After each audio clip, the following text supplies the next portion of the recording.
I'm Jashkan, sir, and welcome to our fan experience. Join me as I go in depth into the match that was.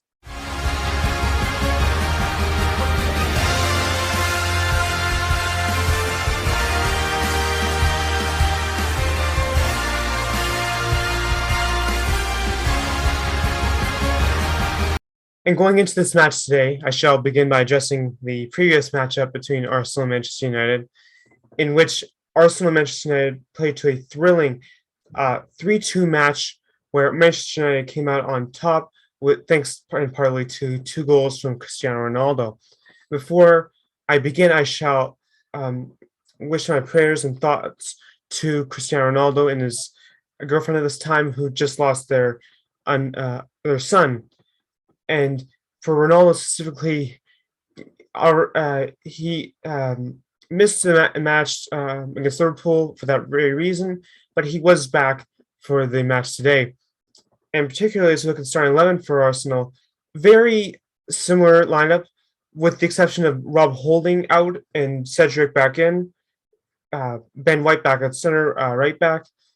And a surprise, but a pleasant one at that, but Takahiro Tomiyasu was on the bench, and he actually would ultimately get some playtime while being very little, but still very good to see him back. While for Manchester United, the lone real big surprise was not seeing Harry Maguire in the starting 11, although as much as he's ridiculed, it may have been for the worse as we get into it. And as we get into it, the match started off terribly for United, and partly from the just appalling defending, and it boggles me still how a relatively harmless cross, was put in, and it got past both Rafael Varane and Alex Telles, and failed to who else but Bukayo Saka.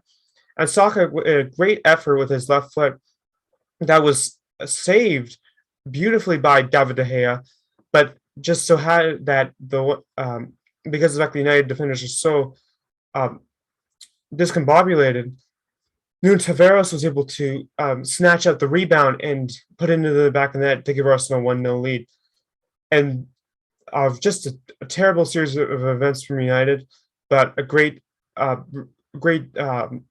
offensive charge by the Gunners. Furthermore, after the appalling start, United would attempt to rebound with a couple of great chances of their own, specifically Anthony Elanga off of a great pass by Ronaldo.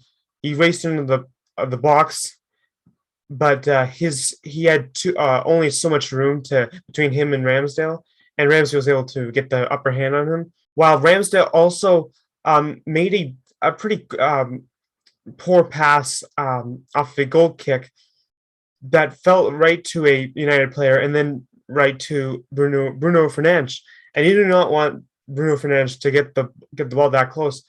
And he for some reason he tried to lob the ball over Ramsdale, but Gabriel was able to redeem himself from his poor suspect defending in the past 2 weeks, and he came back and made a great block to send it wide. While United continued the pressure with Elanga again putting a great display of skill, getting into the penalty area, with Nuno Tavares very much on his heels and defending like his life depended on it.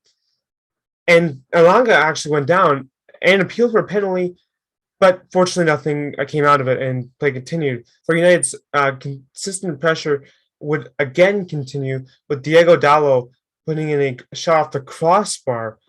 And boy, United was not playing around in this match. As you know, as Arsenal's in the top race, and they're looking very likely and looking very keen to get that fourth place. But United is no joke either, and they in the first half they really showed that they wanted to win. While Arsenal determined to counter United's excellent offensive pressure, made a good couple plays of their own, where Nketiah had a very good chance, just as he managed to stay on side and got past the United defenders. But David De Gea again really came to the rescue and saved almost a very good goal scoring opportunity. For Nketiah appeared for a few minutes later, Nketiah appeared to get redemption and appeared to score and make it 2-0. However, there was a convoluted array of events that just happened to occur, in which, first of all, I looked at that Nketiah was offside, and it was looked at by VAR, and it was determined that Nketiah was offside. However, at the same time, Alex Telles had fouled Bukayo Saka, and that was looked at by VAR, and that was subsequently and subsequently Arsenal was given a penalty. In a strange series of events, I would have liked to see Nketiah score, as he's really deserved it the past few matches, but I'll take a penalty every day of the week. And who else steps up to the plate but Bukayo Saka? And he was able to slot it home to give Arsenal a 2-0 lead. But unfortunately, that would not last, as only a couple minutes later, Nemanja managed to put in a great ball into the penalty area for who else but Cristiano Ronaldo, who was able to get with his insane jumping ability, got ahead of above the defenders and put it in past Ramsdale to make it 2-1. As the first half came to a close, both teams would alternate in great scoring in other great scoring opportunities. It seemed like a game like that could really be high scoring, but the goalkeepers kept their quality and delivered, with Martin Odegaard getting a chance of his own.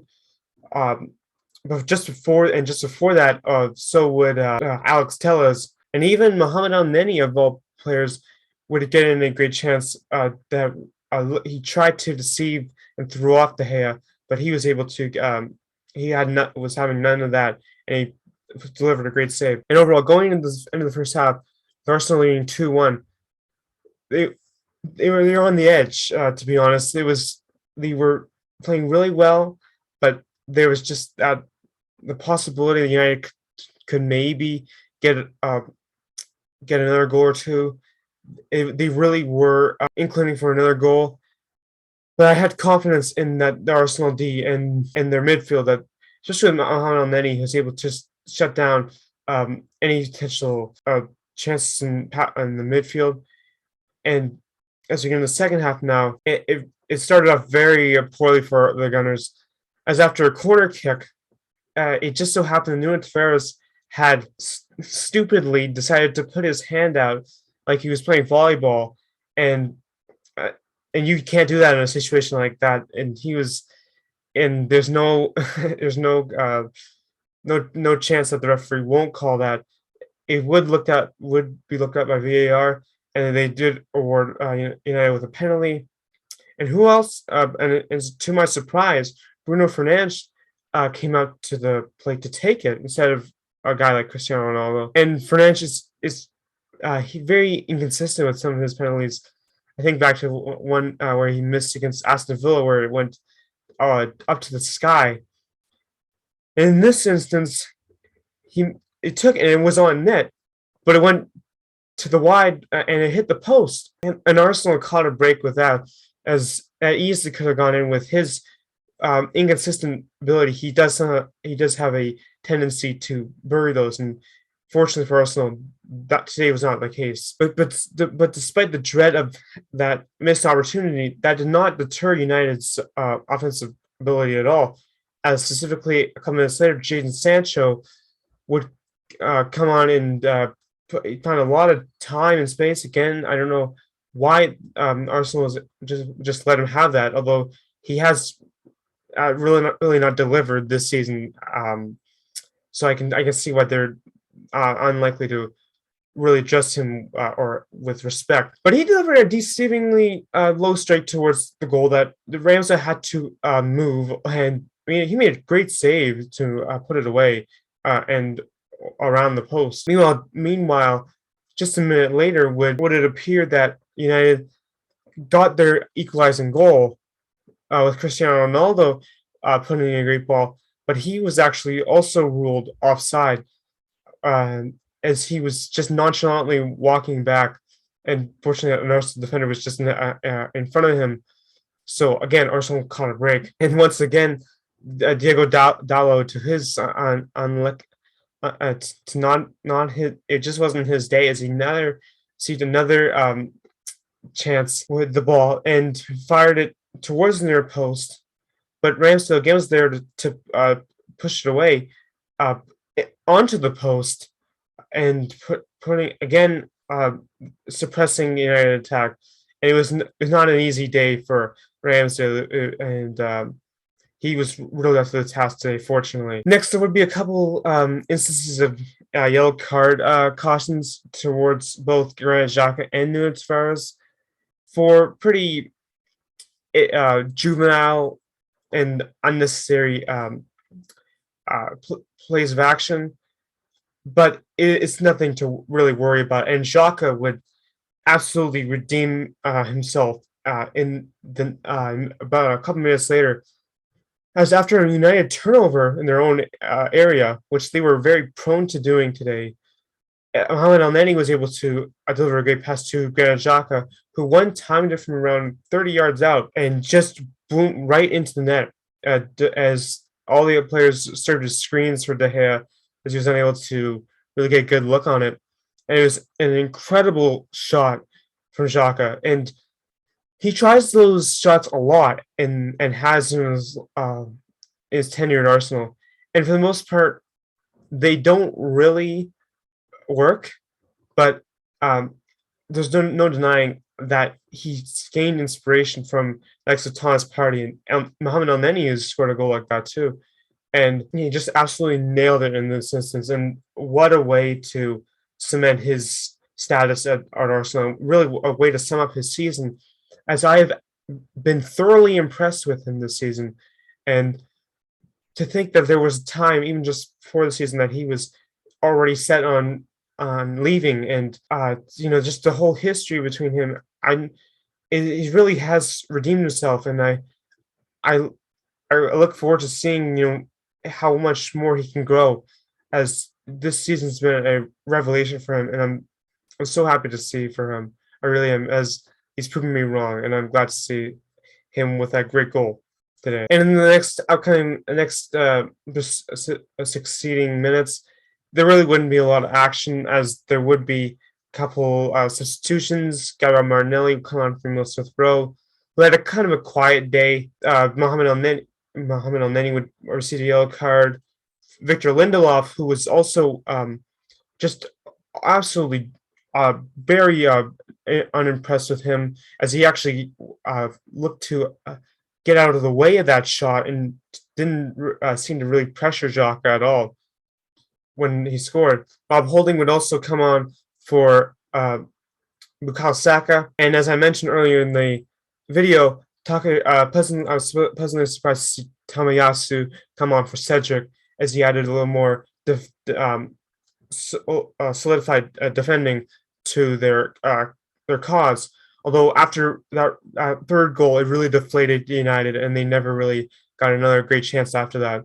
And their frustration seemed to get in with both Cristiano Ronaldo and Bruno Fernandes receiving yellow cards later in the match. And overall, that was all she wrote, as Arsenal comes out of their game at home today against Manchester United with a 3-1 win. Boy, let me tell you, it feels euphoric every time Arsenal gets a monumental victory against United, as there's still the ghosts of the 8-2 drubbing that live with them to this day, and other matches in the past where United has just gotten the upper hand in Arsenal, and it feels so satisfying when they get a huge win like this. And they got to take it like when they can, because United usually are a legitimate top four team. This year, it's been a struggle for them, like with Arsenal, to be honest, and they felt the effects of that today. But to even the two-legged affair that these teams have played this year is, I'm glad to see. And for United, I give them full respect for their determination today, as they came off a a horrible. They came off a horrendous match against Liverpool, and it's easy to get your confidence down when you lose to a quality team like that. But they came in today and they were better, but their defending again is really suspect and needs some significant upgrading. And it will be interesting to see what Eric Ten Hag brings when he comes to United next summer. And potentially, could that mean a guy like Jurien Timber or Ryan Gravenberch from Ajax to join? I don't know. The fact is, at the end of the day, they got to spend their money wisely, and not spend these outrageous amount of fees on players who don't even play, like Fred or Harry Maguire. It's just egregious for them. Meanwhile, for Arsenal, my man of the match today goes to Granit Xhaka. And while Saka also deserves a shout, or even Nuno Tavares, with Tavares, his cons kind of outshone his pros with him getting a unnecessary yellow card and also giving a penalty. But with Xhaka, he was just solid throughout the entire match. And I wish, though, he was able to control his temper again, because that's really the one con I would say that he still needs to work on. It still goes back to the whole incident with a couple of years ago against Crystal Palace. It's really serves as a burden, but his play is really nothing to complain about. And that goal will be, if we look at, as legendary in a critical matchup that could actually be the life or death for Arsenal in the Champions League next year. And I really hope that they're able to make it into top four. As for right now, they're only 2 points behind Chelsea for third. So anything's possible at this point. So anyway, leave a like and subscribe if you enjoy my reaction. And join me on the Arsenal fan experience next time as Arsenal takes on West Ham United in what is soon to be a bloodbath, where it'll be interesting to see where West Ham United is able to play without a majority of their regular starting center backs unavailable. Arrivederci.